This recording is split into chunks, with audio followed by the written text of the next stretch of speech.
Assalamualaikum warahmatullahi wabarakatuh.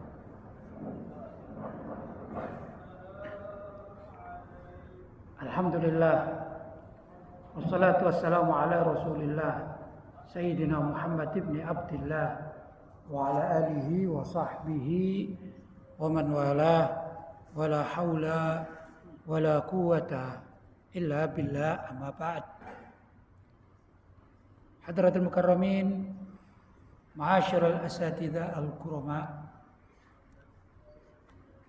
tuan-tuan dan puan-puan yang dirahmati oleh Allah. Alhamdulillah, malam hari ini saya bisa berjumpa, bertatap muka dengan tuan-tuan dan puan-puan di tempat yang sangat mulia ini. Masjidun min masajidillah, baitun min buyutillah. Salah satu masjid dari sekian banyak masjid-masjid milik Allah, dan salah satu rumah dari sekian banyak rumah-rumah milik Allah Subhanahu wa taala.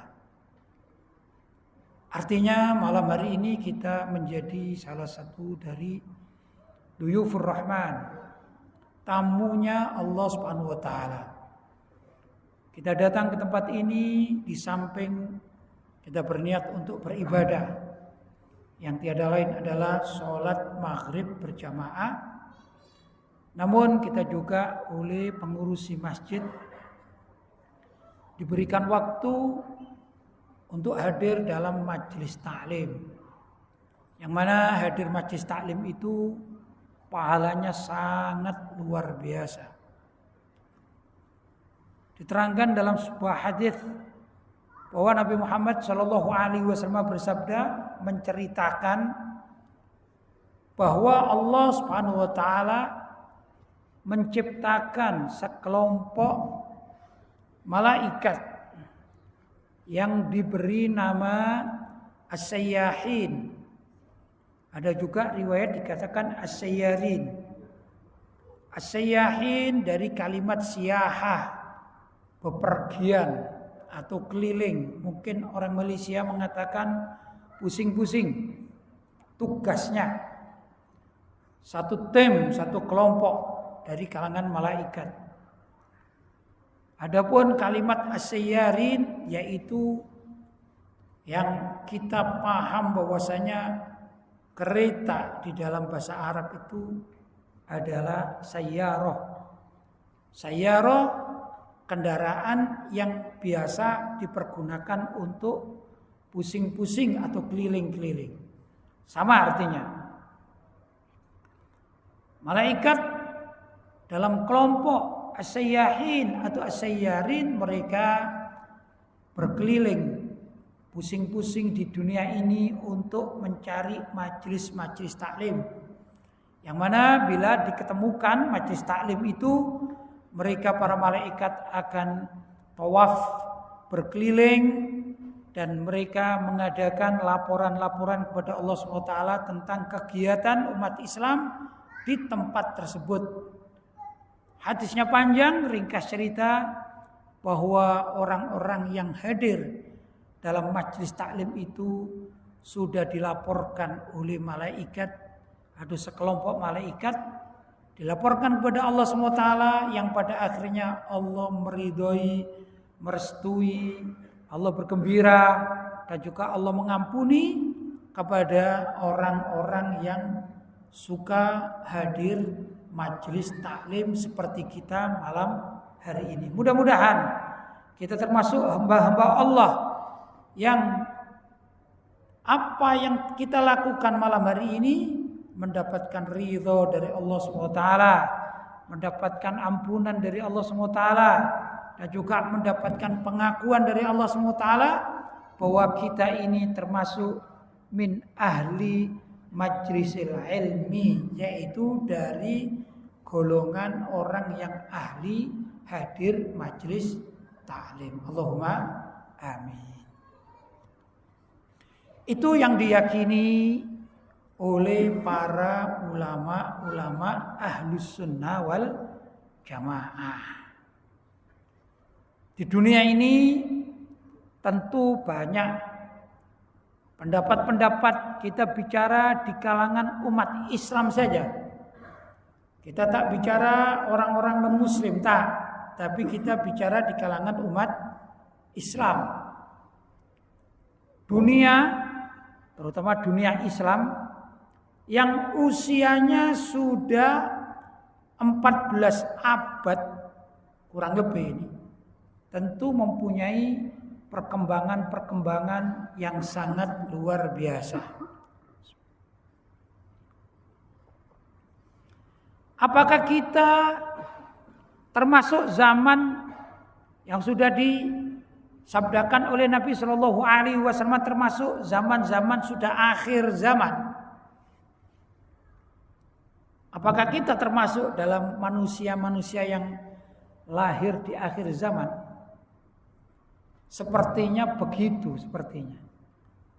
Karena di dalam hadis-hadis diterangkan bahwasanya kelak di akhir zaman, maksudnya sudah dekat dengan hari kiamat, bahwa manusia-manusia atau umat Islam itu salah satunya adalah yatatawaluna fil bunyan, bermegah-megahan di dalam urusan fisik bangunan.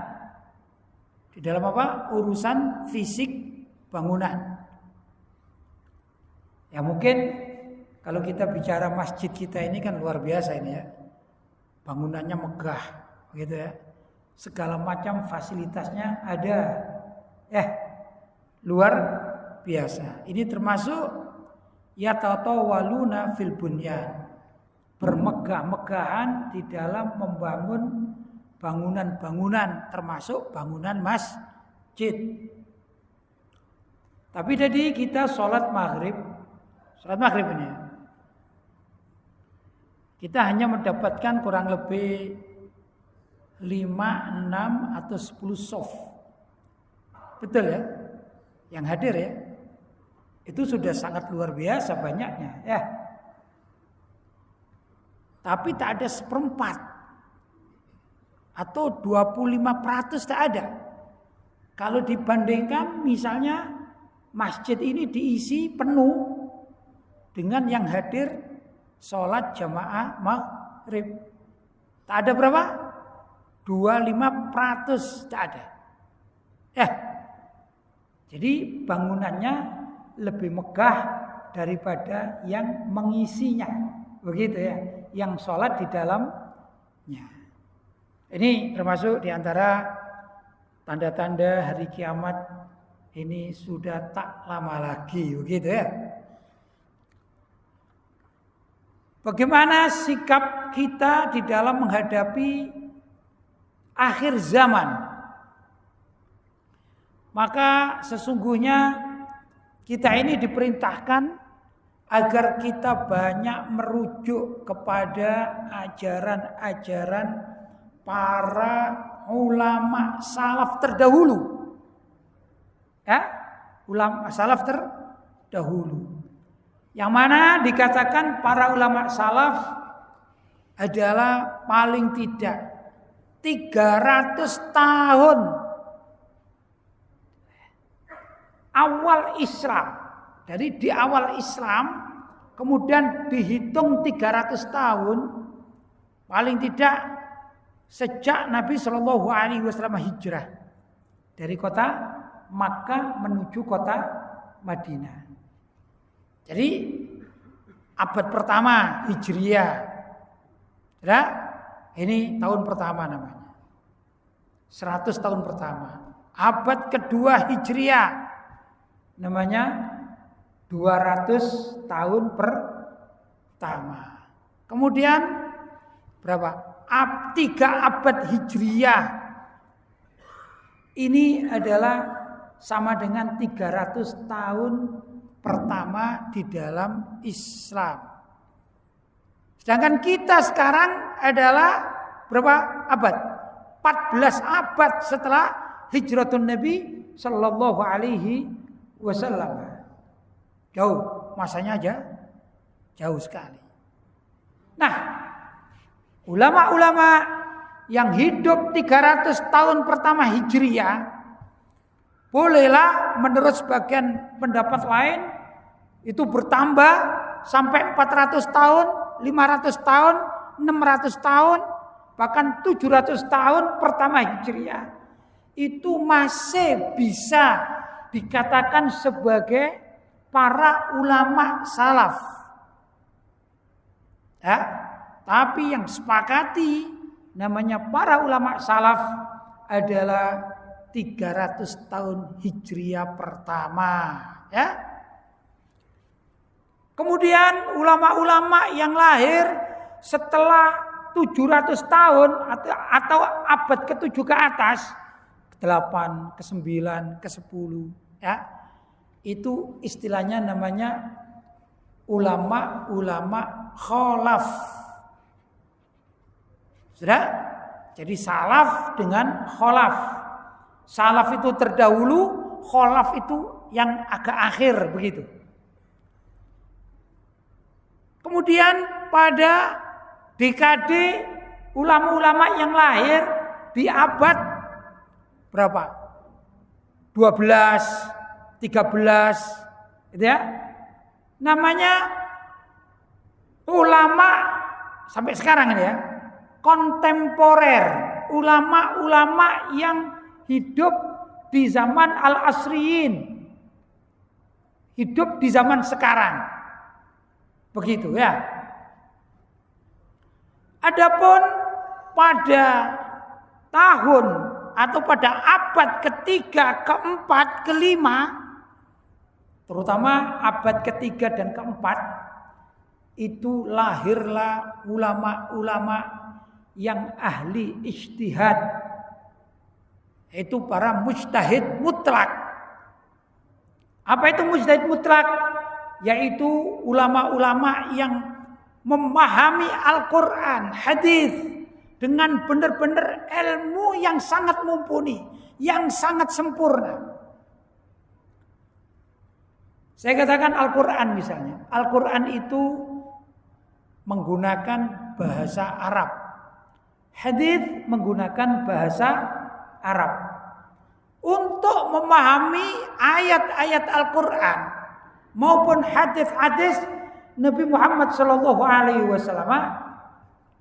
maka perlulah seseorang itu paham bahasa Arab. Jelas ya? Sedangkan untuk memahami bahasa Arab itu memerlukan banyak ilmu yang sering kita dengarkan kalau ada di pondok-pondok pesantren, ya, majelis-majelis taklim, ada namanya ilmu nahwu. Misalnya ilmu nahwu itu begini, kedudukan suatu kalam atau kata. Muhammadun qaimun. Muhammad adalah seorang yang sedang berdiri, begitu ya. Maka Muhammadun namanya mubtada, yaitu kalimat yang diletakkan pada permulaan kata. Begitu. Muhammadun. Kemudian qaimun namanya khobar, yaitu berita tentang keadaan Muhammad tadi. Kalau cuman kalimat Muhammad, Muhammad apa Muhammad? Gak tahu orang. Tapi begitu dikatakan Muhammadun qaimun, Muhammad sedang berdiri. Oh, berarti ada pemberitahuan, ada orang namanya Muhammad yang sedang dalam keadaan berdiri. Itu namanya ilmu nahwu. Ada kalimat mubtada, ada kalimat khobar. Ya? Loh, orang yang mau memahami ayat-ayat Al-Quran, maka dia harus menguasai apa itu mubtada, apa itu khobar. Karena di dalam ayat-ayat Al-Quran mencakup pelajaran seperti itu. Contoh ayat Muhammadun Rasulullah. Muhammad adalah utusan Allah. Ini susunannya kalau dalam ilmu nahwu namanya mubtada dan khobar. Nah, Orang yang ingin memahami Al-Quran, tapi dia tidak mengerti bahasa Arab, apalagi hanya terjemahan saja, jelas dia ini tidak sempurna cara memahami ayat-ayat Al-Quran. Begitu ya. Itu baru satu masalah. Di dalam ayat-ayat Al-Quran juga mengandung arti semacam sastra yang indah. Contoh sastra indah itu begini. Kalau kita di Nusantara ini kan ada orang yang suka baca puisi, baca sajak, ya, lagu-lagu yang indah-indah, begitu kan? Tentu di dalam bahasa Arab pun ada yang demikian. Contoh kita membaca ini ya. Qul a'udzu birabbin nas. Malikin nas. Ilahin nas. Min syarril waswasil khannas. Alladzi yuwaswisu fi sudurin nas. Minal jinnati wan nas. Ini akhiran kata ini indah. Itulah sastra Al-Quran. Ya, ini dari nilai sastra. Paham maksudnya?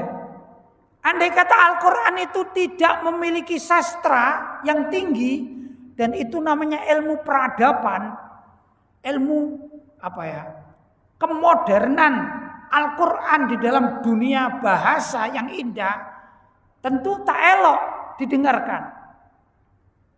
Misalnya saya baca salah ini ya. Saya tidak merubah Al-Quran ya, tapi bacanya salah. Saya salahkan untuk membandingkan elok mana satu bahasa tanpa sastra dengan satu bahasa menggunakan sastra. Misalnya, Qul a'udzu birabbin nas. Misalnya ya, Malikin nus misalnya. Ilahin nis misalnya. Kan tak elok. Ngerti maksudnya ya? Kita tak merubah Al-Quran, tapi bacaan itu menjadi tak indah. Tapi karena ayat-ayat Al-Quran mengandung sastra, maka indah bacaannya. Qul a'udzu birabbin nas, malikin nas, ilahin nas, dan seterusnya. Seorang mujtahid di dalam agama maka wajib tahu tentang sastra yang ada di dalam Al-Quran. Karena itu tak mungkin orang yang tak mengerti sastra menjadi seorang mujtahid. Itu maksudnya. Jelas? Nah, ya ikhwan, kita berkewajiban, kita sebagai orang yang hidup di zaman sekarang, berkewajiban untuk mengikuti hasil ijtihad para ulama-ulama salaf. Ya, pada kurun-kurun pertama, ke-1, ke-2, ke-3, ke-4. Kenapa? Karena mereka jauh lebih paham terhadap ayat-ayat Al-Quran dan hadis-hadis Nabi Shallallahu Alaihi Wasallam. Karena terutama mereka yang hidup di negeri-negeri Arab itu satu, atau mereka yang dekat masanya dengan masa kenabian Nabi Muhammad Shallallahu Alaihi Wasallam. Begitu. Coba kita ini di negeri kita. Saya orang Indon, ya, tuan-tuan orang Malaysia, ya. Malaysia punya sejarah kemerdekaan. Orang Indonesia punya sejarah kemerdekaan. Tapi coba tanya sejarah. Saya sekarang usia 58. Saya punya ayah. Ayah saya punya ayah lagi namanya kakek. Ya. Kakek saya kalau bercerita tentang kemerdekaan Indonesia, dengan saya bercerita tentang kemerdekaan Indonesia, sejarahnya kira-kira mantap mana ini? Mantap kakek, karena beliau dekat dengan hari kemerdekaan. Betul? Orang Malaysia yang mungkin dari antara tuan-tuan yang hadir ini mempunyai kakek yang juga kakek itu atau itu mendengarkan bahkan mungkin ikut di dalam memprakarsai kemerdekaan karena Malaysia, disuruh cerita dengan budak-budak kecil yang sekarang masih sekolah di sekolah menengah. Kira-kira pandai mana, terpercaya mana? Pasti orang tua kita lebih terpercaya karena mereka adalah pelaku sejarah. Paham ya? Jelas, ini logikanya seperti itu ya. Bukan berarti budak-budak muda itu mereka jahil semuanya, bodoh tak. Tapi pengalaman hidup beda. Oke? Demikian juga dengan ulama-ulama zaman dahulu kala yang mereka di antara para mujtahid itu ada. Ulama-ulama di kalangan para sahabat itu ada. Seperti ahli tafsir kalangan para sahabat. Sayyidina Abdullah bin Abbas itu ahli tafsir kalangan para sahabat. Bukan juga orang alim di kalangan para tabi'in. Imam Az-Zuhri misalnya, orang alim. Mereka masanya lebih dekat kepada Nabi dan pemahaman terhadap Islam jauh lebih baik daripada kita-kita yang hidup di zaman sekarang.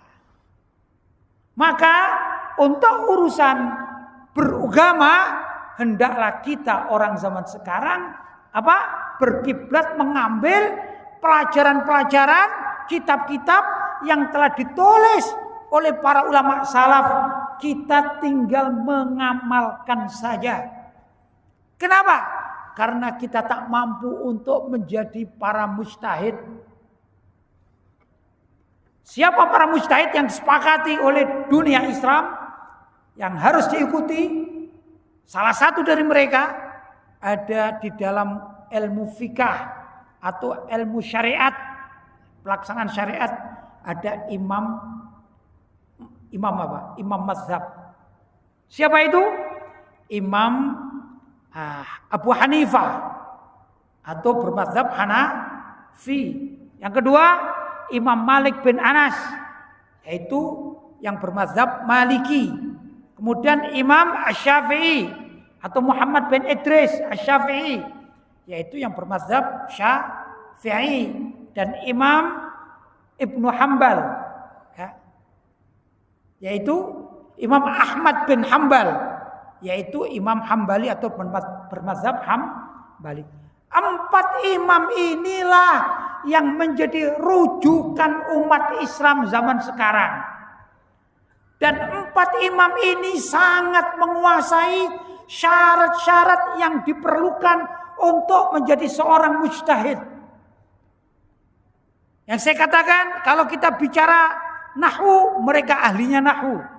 Kalau kita bicara sastra, mereka ahlinya sastra. Kalau kita bicara penguat ayat-ayat Al-Quran itu harus ada alaqah, hubungan dekat dengan hadis Nabi Muhammad SAW.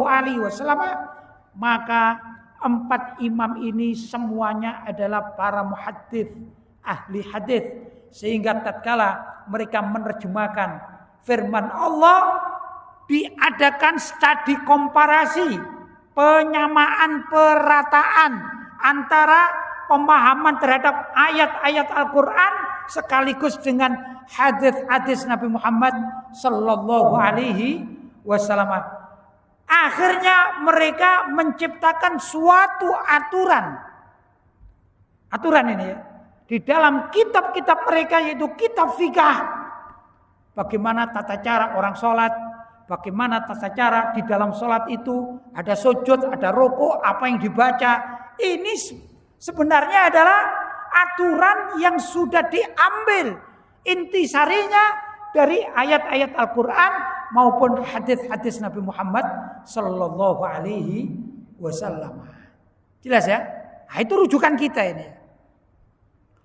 Jadi jangan ada orang sekarang kemudian mengaku aku adalah mujtahid. Dari mana mujtahid? Ya, apakah menguasai ilmunya seperti 4 imam tadi?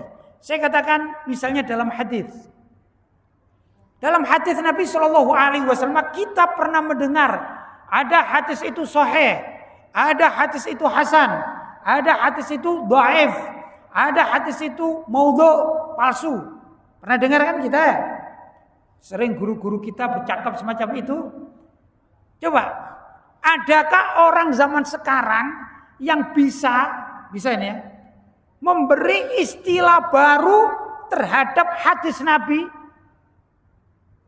Sedangkan istilah hadis sahih, hadis hasan, hadis dhaif, dan hadis palsu maudhu itu adanya di zaman Imam Bukhari, Imam Muslim, dan yang semisalnya. Ini kurang lebih 700 tahun lepas. Kalau ada orang sekarang tiba-tiba datang, ini hadis ada hadis dhaif, ini hadis adalah hadis maudhu, palsu, ini hadis adalah hadis hasan, ini hadis adalah hadis sahih dari dirinya sendiri, padahal zaman sudah berapa? 14 abad dari hijratun Nabi. Kira-kira rasional tak? Dia tak melihat dari kitab-kitab Imam Bukhari, Imam Muslim, Imam Ibnu Majah, Imam Tirmidzi, Imam Abu Dawud dan lain sebagainya.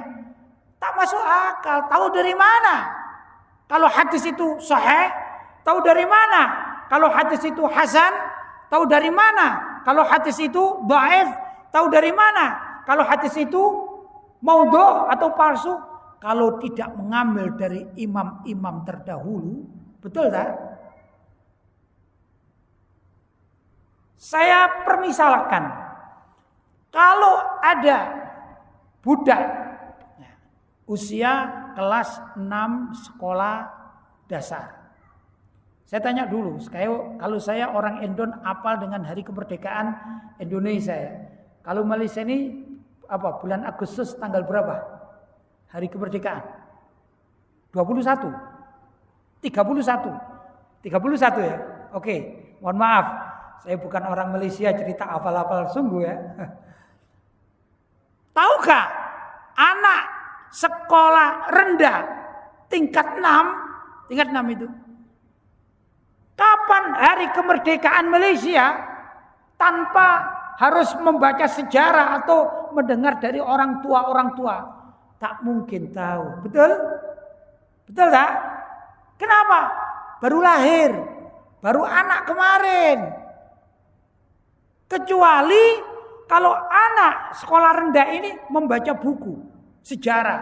Siapa yang menulis sejarah? Apakah temannya sesama sekolah rendah? Tak mungkin. Ya, pasti yang menulis sejarah adalah orang-orang lebih tua dan lebih tua. Maka anak yang hidup sekarang tahu kalau Malaysia ini hari kemerdekaannya tanggal 31 Agustus itu sumbernya dari orang tua terdahulu. Jelas ya? Demikian juga di dalam masalah ilmu syariat, termasuk ilmu Al-Qur'annya, termasuk ilmu hadisnya. Tidak mungkin orang sekarang mengatakan atau bisa menghukumi satu hadis, ini hadisnya sahih apa hasan? Sahih itu terbaik ya. Mungkin kalau saya nilai sahih itu adalah 100% ya, kebenarannya 100% ya. Itu hadis sahih. Sedangkan hadis hasan saya katakan 75%. Hadis dhaif saya katakan 50%. Dan hadis berikutnya yang tak ada nilainya cuma 0%, saya katakan hadis palsu 0%. Ya. Kalau misalnya ada berita ini ya, misalnya ini. Saya katakan ini misalnya. Kita menemukan satu hadis. Ya. Kemudian saya sebagai orang yang hidup di zaman sekarang tiba-tiba mengatakan, ini setelah saya lihat-lihat, ya, ini hadisnya adalah dhaif, nilainya 5. Kira-kira bisa dimaklumi apa tak? Dari mana tahu saya? Ini ijtihad saya sendiri. Kamu dari mana tahu? Padahal misalnya nih, ini hadis sudah tertera di dalam karya Imam Bukhari, Sahih Bukhari, bahwa hadis ini sahih.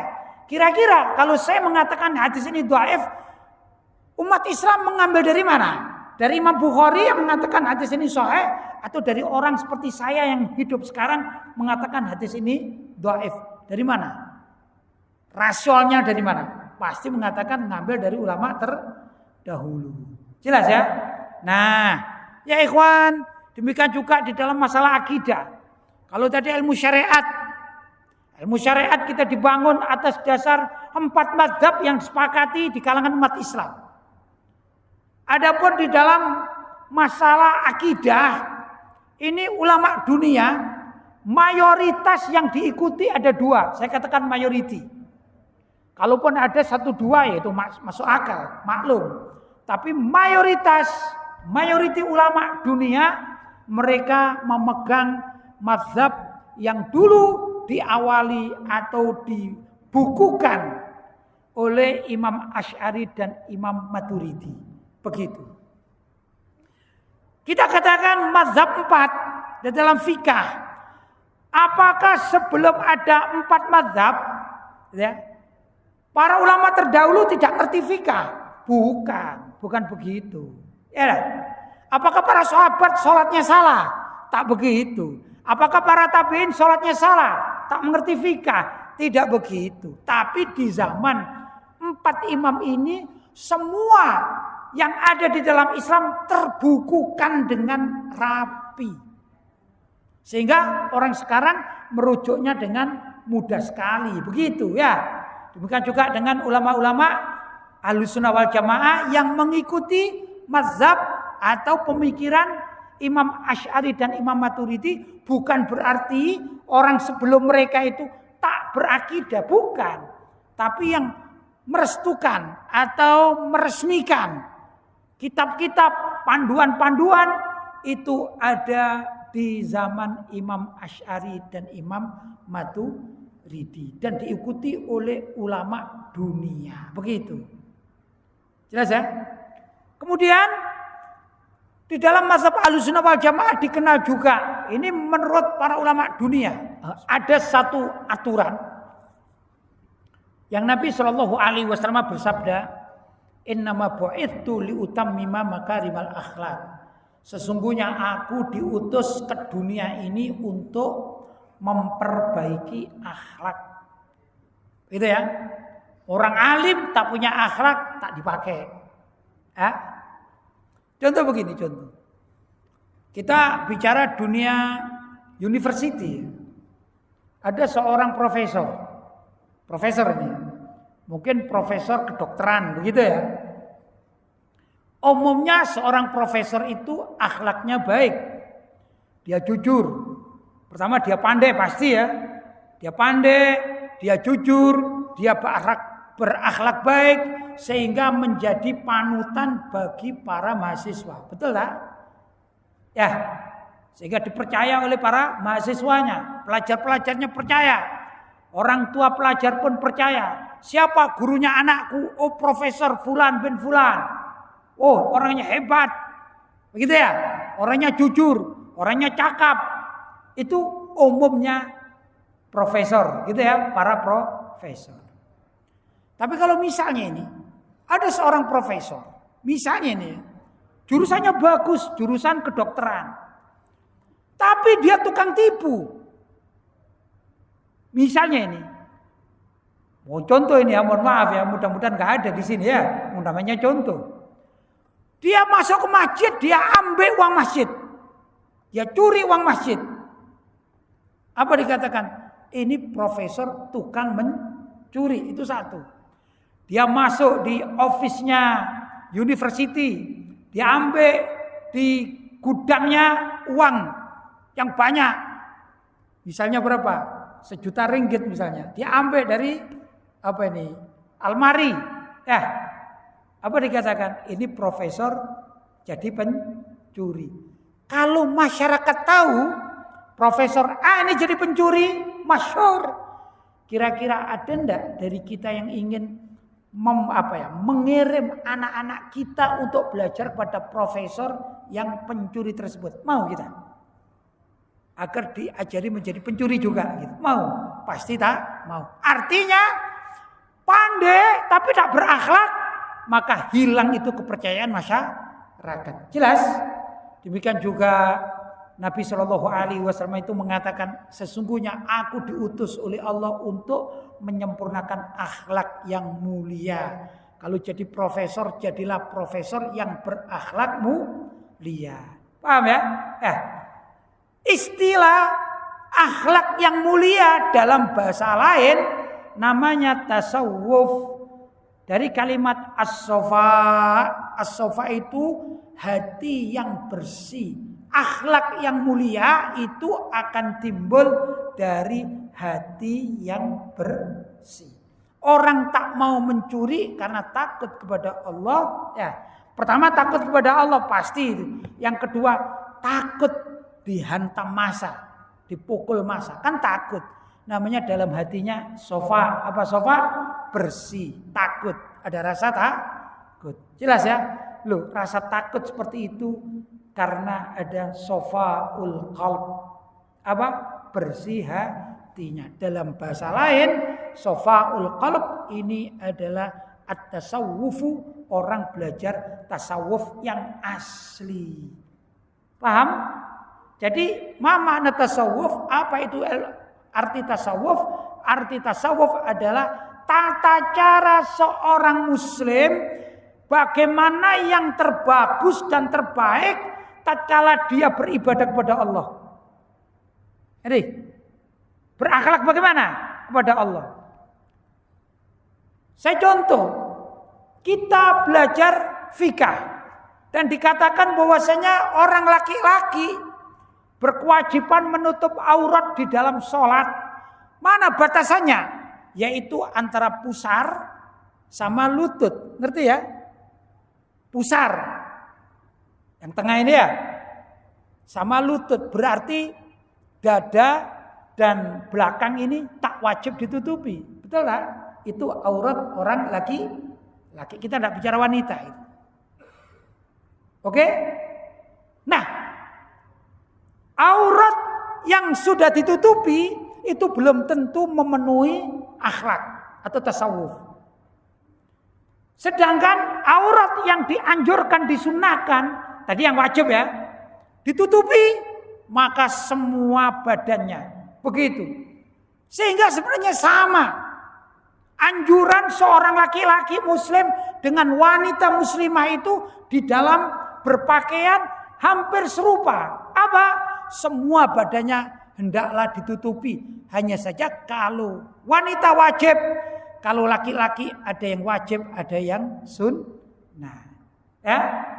Coba kalau misalnya ini seorang imam masjid hanya mengatakan aku akan sholat hanya memenuhi kewajiban tutup aurat,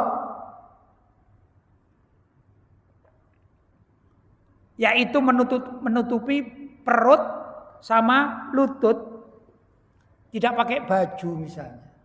Kita sebagai makmum enak enggak jadi makmum? Tak enak kan? Atau saya sekarang mengajar di sini, saya buka semua baju saya. Oke? Sehingga dada saya kelihatan. Ya. Terus ditanya, tuan-tuan tanya, Pak Ustadz kenapa kok pakai baju? Begini ya, yang penting saya sudah melakukan fikih dan saya tidak berdosa. Betul kan jawaban saya? Saya tak berdosa. Tapi gimana menurut tuan-tuan? Akhlak saya bagaimana? Buruk atau baik? Nah, itulah akhlak. Nah, akhlak seperti ini, saya sekarang menggunakan pakaian yang resmi, pakaian yang tertutup. Itu ajaran ilmu tasawuf, bukan ilmu fikih. Paham? Ya. Jadi tasawuf itu adalah tata cara beribadah kepada Allah, tata cara bermasyarakat, termasuk mulai dari dunia pakaian, ucapan, perilaku, amal perbuatan, agar menjadi terbaik bagi seseorang, tiada lain menggunakan ilmu tasawuf. Jadi ajaran Islam yang disepakati oleh ulama dunia ini ada 3 unsur. Pertama, unsur fikih, yaitu belajar syariat, bagaimana tata cara sholat menurut rukun dan syaratnya. Kalau saya sholat sebelumnya tak punya wudu, ya, sudah maaf buang angin, kentut misalnya ya. Saya sholat Allahu Akbar. Sah atau tak sah? Tak sah. Karena saya habis kentut, betul? Ya, berarti tidak sesuai dengan aturan fikih. Sudah. Kedua, kalau saya tidak bertasawuf seperti tadi itu, saya sholat hanya menggunakan sarung saja tanpa berbaju. Pantas atau tak pantas? Pasti tak pantas. Kalau akidah begini, akidah bisa membatalkan sholat. Kalau tatkala saya ini sholat Allahu Akbar, tapi dalam keyakinan saya, naudzubillah min dzalik, misalnya saya katakan bahwa Tuhanku ini bukan satu, bukan esa, tapi Tuhanku itu dua. Kira-kira batal enggak sholat saya? Batal, itu ilmu akidah. Paham ya? Jadi ada 3 unsur yang harus dipenuhi oleh seorang muslim agar Islamnya benar secara akidah, yaitu dunia akidah. Apa akidah? Keyakinan terhadap sifat-sifat Allah, salah satunya. Kemudian ilmu fikih, yaitu syariat, tata cara beribadah. Bagaimana orang mau puasa, tahu caranya. Tidak boleh makan siang hari. Kalau tak tahu caranya, siang hari makan dia, batal dia. Yang ketiga, ilmu tasawuf, yaitu apa? Hendaklah setiap orang itu berakhlak mulia agar seluruh amal ibadahnya diterima oleh Allah Subhanahu wa taala. Tuan-tuan, ini waktunya azan ya. Sudah waktunya azan? Ya. Kita break dulu, dilanjut atau kita selesai, kita tutup? Bagaimana tuan-tuan? Selesai azan? Azan saja lanjut atau selesai? Baik, terima kasih. Karena waktunya sudah habis, saya mohon ampun kepada tuan-tuan dan puan-puan bila mana ucapan-ucapan saya yang saya sampaikan ada kesalahan di dalam penggunaan bahasa. Saya mohon ampun yang sebesar-besarnya. Hadza ma aqulu lakum wal afu minkum. Wassalamualaikum warahmatullahi wabarakatuh.